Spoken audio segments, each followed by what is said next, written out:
تھا کتاب زیست کا ایک اور باب بیت گیا، شباب بیت گیا، ایک عذاب بیت گیا۔ تو شباب کا ختم ہونا اور اس کو خیریت سے منزل تک پہنچنا، یہ کتنا بڑا مشکل مرحلہ ہوتا ہے، جس کا جوانی میں باطن کا چہرہ مسخ ہو جاتا ہے اور جنسی کالک سے جو چہرہ آلودہ ہو جاتا ہے، اس کا عفت کا دامن داغدار ہو جاتا ہے۔ تو اس لیے وہ چہرہ تاباں ہے، وہ چہرہ روشن ہے، وہ چہرہ منور ہے جو اپنے آپ کو کالک نہیں لگنے دیتا اور اپنی عصمت کی حفاظت کرتا ہے۔ میرے حضور نے بھی ارشاد فرمایا، سبعۃ یظلھم اللہ تعالی فی ظلہ یوم لا ظل الا ظلہ، 7 اشخاص ایسے ہیں قیامت کے دن جب کوئی سایہ نہیں ہوگا، اللہ ان کو اپنے عرش کا سایہ عطا کرے گا۔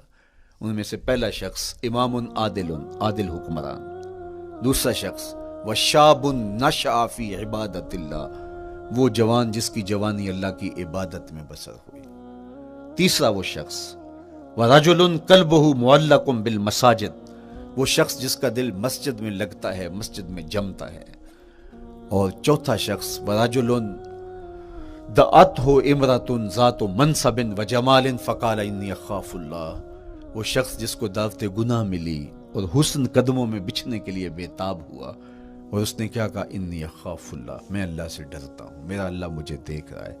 میرے حضور نے فرمایا قیامت کے دن جب کوئی سایہ نہیں ہوگا، اللہ اس کے اوپر اپنے عرش کا سایہ تان دے گا۔ جو اپنی عصمت کے جوہر کو بچا گیا، تو یہ ایک مشکل مرحلہ تھا، اپنی جوانی کے تقدس کی حفاظت کرنا۔ میرے حضور نے ارشاد فرمایا، انا حبیب اللہ، میں اللہ کا حبیب ہوں۔ جو جوان جوانی میں توبہ کرتا ہے وہ بھی اللہ کا حبیب ہے۔ کتنا بڑا اعزاز ہے اور کتنا بڑا کمال ہے جو شخص کو ملتا ہے جو جوانی میں اپنی عصمت کے تقدس کی حفاظت کرتا ہے، اپنی آبرو پہ پہرا دیتا ہے، اپنی نظروں کی حفاظت کرتا ہے، اپنی سوچوں کو آوارہ نہیں ہونے دیتا، اپنے خیالوں کو بھٹکنے نہیں دیتا، اپنی خواہشات کو بے قابو نہیں ہونے دیتا۔ تو یہ مشکل ترین لمحہ تھا۔ اس کے بعد امام راضی کہتے ہیں اب شادی کا مرحلہ ہوا، تو پہلے خود اپنی ذمہ داری تھی، اب کسی کا بوجھ بھی اٹھانا پڑا، یہ اگلی مشکل آ پڑی۔ پھر بچے ہوئے تو پھر اپنی زندگی تو ختم ہو گئی، پھر ساری زندگی، پھر بڑھاپے میں چلے جائیں، ارذل العمر تک چلے جائیں، یہ ساری زندگی مشکلات مشکلات، لقد خلقنا الانسان فی کبد۔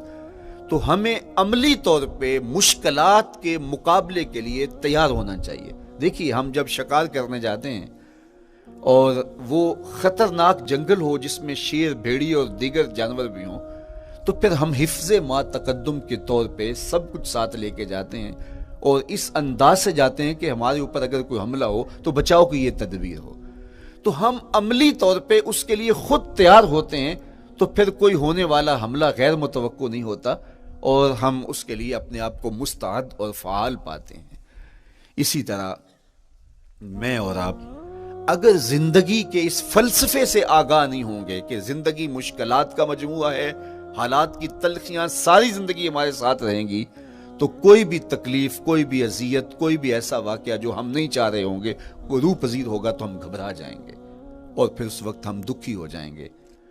اس لیے ہمیں یہ قرآن نے سکھایا ہے کہ تم عملی طور پہ زندگی کی سختیوں کا مقابلہ کرنے کے لیے آمادہ اور تیار ہو جاؤ۔ قرآن مجید میں جو صبر کا لفظ ہے اس کا مفہوم یہ ہے کہ حالات کی جو تلخیاں تمہارے اوپر آتی ہیں، وہ غربت بھی ہو سکتی ہے، وہ بیماری بھی ہو سکتی ہے، وہ لوگوں کی عداوت اور دشمنی بھی ہو سکتی ہے، وہ اور بہت ساری چیزیں ہوتی ہیں، وہ جنگوں کی حالت کا بپا ہو جانا اور تمہارا دشمنوں کے نرغے میں گر جانا، یہ سب کچھ ہو سکتا ہے۔ تو اس کے اوپر استقامت کے ساتھ تم کھڑے رہو اور تم ان کو برداشت کرنے کی اپنے اندر ہمت اور حوصلہ رکھو، تو پھر وہ تمہارا صبر ہوگا، اور یہ قوت اگر تمہارے اندر پیدا ہو جاتی ہے تو پھر تمہاری زندگی آسان اور سوکھی ہو جاتی ہے۔ لیکن اگر یہ دولت تمہیں نصیب نہیں ہوتی تو پھر ساری زندگی دکھوں اور شکووں سے بھری رہتی۔ اس لیے ہمیں یہ چیز سیکھ لینی چاہیے کہ زندگی نام ہی مشکلات سے نہ برد آزما رہنے کا ہے۔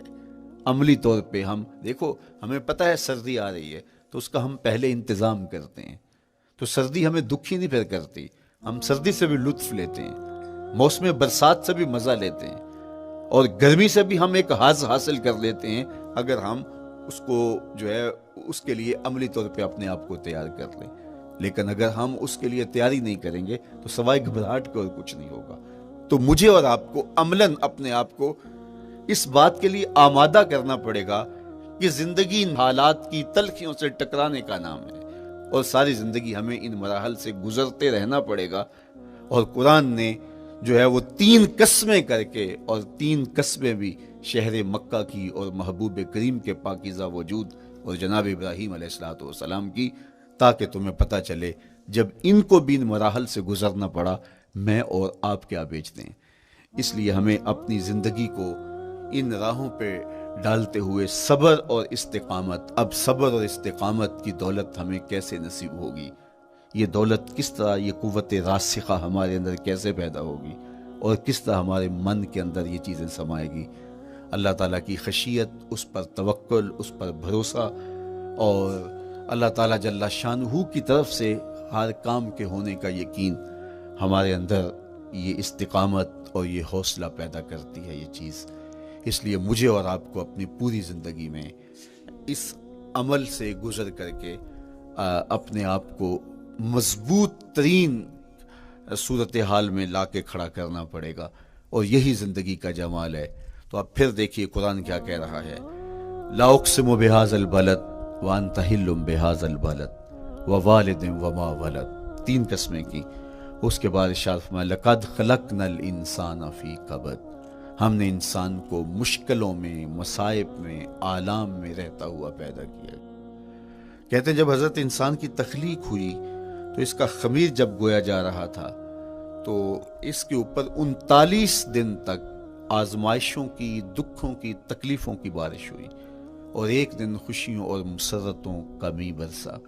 تو انسان کی زندگی کے اندر حالات سے ٹکرانا اور دکھوں کو سہنا اور دکھوں سے مقابلہ کرنا یہ سیکھنا پڑے گا. اور جب انسان اس کو عملی طور پر سیکھ جائے گا تو پھر زندگی کا جمال اور زندگی کا حسن نصیب ہوگا. دوسری بات، ہمیں اپنی زندگی میں 7 چیزوں کو اپنا اصول بنا لینا چاہیے، اور یہ 7 چیزیں وہ ہیں جو ہماری زندگی کو ایک خوبصورت سانچے میں ڈھال کر کے ہمیں ایک پاکیزہ اور ستھرا انسان بنا دیتی ہے. پہلی چیز التمسک بکتاب اللہ، اللہ کی کتاب سے جڑ جانا، وابستہ ہو جانا.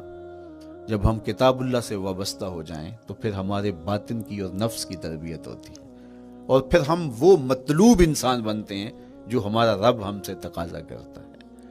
تو اس لیے ہمیں اپنی زندگی میں اس چیز کو لازم کر لینا چاہیے کہ ہمارا کوئی بھی دن قرآن مجید کی تلاوت کے بغیر نہ گزرے. اپنے دن کا آغاز قرآن مجید کی تلاوت سے کیجیے. سورہ یاسین سے جو اپنے دن کا آغاز کرتا ہے سارا دن اللہ کی امان میں رہتا ہے، اس کی حفاظت میں رہتا ہے. اور اپنی شب کا آغاز سونے سے پہلے سورہ الملک کی تلاوت کریں، آپ ساری شب اللہ کی امان میں، اس کی حفاظت میں رہیں گے. اور قرآن مجید کو سمجھ کر اس کے مفاہیم و مطالب کے ساتھ 1 رکوع کم از کم پوری زندگی، اپنی زندگی کے نصاب میں آپ کتنا وقت مختلف امور کے لیے سر انجام دیتے ہیں. یہ کتاب انسانی ہدایت کے لیے، انسانی تربیت کے لیے، اس سے کوئی اور بہتر اور مؤثر جو ہے وہ نصاب نہیں ہو سکتا ہے. انسان سازی کا بہترین ذریعہ ہے یہ کتاب، اور اس کتاب کے ذریعے سے جو ہے وہ انسان پستیوں سے اٹھ کے بلندیوں تک جا پہنچتا ہے. اقبال نے تو کہا کہ گر تمی خواہی مسلمان زیستن نیست ممکن جز بقرآن زیستن، اگر تو مسلمان بن کے جینا چاہتا ہے تو قرآن کے بغیر ایک قدم بھی نہیں چل سکتا. تو آگے چل کے اسی نظم میں کہا کہ فاش می گوئم آنکھ در دل مزمرست ای کتاب نیست چیزیں دیگرست. اگر میں کھل کے بیان کر دوں جو میرے سینے میں چھپا ہے تو میں تجھے بتا دوں کھل کے یہ کتاب نہیں، یہ کوئی اور ہی شے ہے. کن لوگوں کو کہاں سے اٹھایا اور یہ کتاب کہاں تک لے گئی، جو باہمی جنگ و جدل میں الجھے ہوئے تھے اور حرف شناس بھی نہیں تھے، جو سواد آشنا بھی نہیں تھے. پھر انہوں نے جو ہے وہ روما کی سلطنت بھی الٹ کے رکھ دی. یہ کرشمہ تھا اس کتاب کا جس نے زندگی کا جمال ان کی روحوں کے اندر پیدا کر دیا. تو میں اور آپ اپنی زندگی میں قرآن مجید سے کبھی بھی دور نہ ہوں. روزانہ کی بنیاد پہ آپ تلاوت کلام مجید اپنی زندگی میں شامل رکھیں. انشاءاللہ اس کے اجالے دنیا میں اور آخرت میں آپ اپنی آنکھوں سے مشاہدہ کریں گے۔ حضرت امام احمد بن حنبل فرماتے ہیں میں نے رب سے کہا کہ مجھے اپنا قرب عطا کر، آواز آئی میرا قرب چاہتے ہو تو قرآن پڑھا کرو۔ یہ رب کی قربت کی بھی ضمانت ہے اور ضبط نفس اور باطن کی تربیت کا بھی ذریعہ ہے۔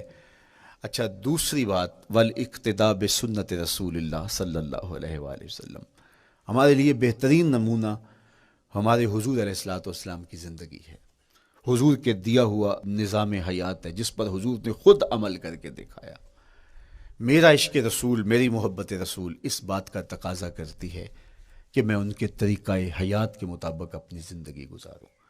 اسلام دعوے کی بات نہیں کرتا، دلیل ہم سے مانگتا ہے۔ آج میں کہتا ہوں میں عاشق رسول ہوں، اور اتنا بڑا عاشق رسول ہوں کہ میرے جیسا زمانے میں دوسرا کوئی نہیں۔ میرے جذبات ایسے دکھائی دیتے ہیں آسمان کو چیر دوں گا اور زمین کو پھاڑ دوں گا، لیکن ہمسایوں کے ساتھ میرا سلوک بتاتا ہے کہ میں عاشق رسول نہیں ہوں۔